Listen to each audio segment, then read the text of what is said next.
we are at war, let's declare war. And everybody knows we're at war. There's nothing wrong with that. This is not time for anybody to keep quiet. This is not time for you to even be honoring politicians until things start working. Because it's not working. We can't be stealing money and answering His Excellency. Nobody's excellent in stealing. We need to fix the country. The country now needs to be fixed. So you have a job. And that job is to ask fundamental questions. We said people will borrow money. That's what our law says. If you must borrow money, you must say what you're using it to do. That is why people like me are preaching that we must return to, if not the full parliamentary system, we must do what is happening in South Africa. So that we have proper time to question whoever is the president. He doesn't have to hire parents and talks. I'm now allegedly the planner of the protest. So what I'm going, where the president should be able to be questioned by the people. If he goes to borrow money, we will know what the money is being borrowed for. If he's going to sign any agreement, we know which agreement he's not signing. Not when he finishes signing it, and all of us are wondering what was signed. So we need to have a president. We need to know how much oil we produce in this country. Who is producing it? Who is selling it? All this story, whether somebody has a refinery outside or inside, is not a story for us. The people we elected must tell us who has the refinery inside, why the refinery is not working, and who has the refinery outside. All these stories we are hearing today, this is happening and everything, they must secure us. If we are at war, let's declare war. And everybody knows we're at war.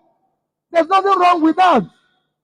We know that we're at war. We can't have a country where non-state actors and criminals have taken over and nobody is doing anything except every day we say we are going to borrow new money for this project. We are borrowing money for this. We are borrowing. No, we now want to face. So all I'm appealing to you and your team, appealing to all of you today is, please, this country is going through not just a difficult time. It is today, in terms of insecurity, we are one of the worst countries to live. In terms of poverty and suffering, we are one of the worst countries. In terms of misery, we are one of the worst countries to live. In terms of hungry, we are one of the hungriest countries of the world. So everything is headed south. And it becomes imperative that all of us, when we talk about leadership reset, it starts from everybody here.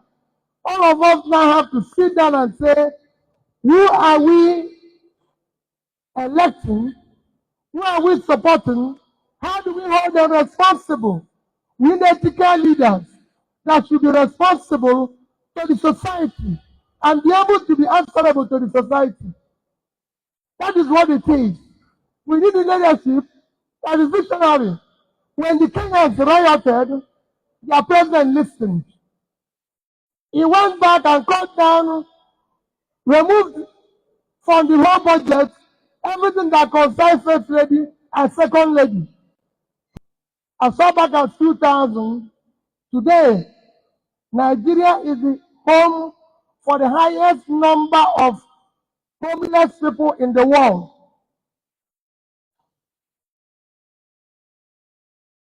We are, year 2000, our poverty and those living under poverty or multidimensional poverty are below 100 million. Today, we are over 130 million. Every measure and indices of development, Nigeria is headed south. And this has worsened in the past 9 years.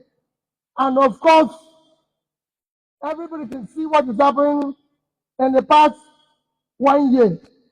Which is why, like I said, it is something that you have to look at, reference yourself. That a country, within 1 year, When in 2015 we had a new government, our debt as a country is less than 30 trillion. Today, our debt as a country is about 120 trillion. And the law of Nigeria said, if you must borrow, you must tell them what you're going to use the money you're going to borrow. People must know. But nobody here, because I'm talking to the best people, Rotary people are caring people. But I'm sure none of you know what we use 90 trillion for. All we're being told is the story and everything. Our unemployment has worsened. Our after-school children have worsened. Our health care has worsened. A country like Nigeria today have more people when it comes to infant mortality. We have overtaken India, that is 7 times our population. Just like we are more than them when it comes to the issue of poverty. They are 7 times our population. In all this, which you know more, I do not need to start boring with you. In all this, what is missing, what is the causing this is cumulative effect of leadership failure over the years. Not having a leadership that you can call ethical leaders. All of us politicians.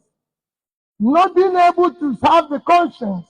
Because for you to talk about leadership, you must talk about competence, capacity, compassion,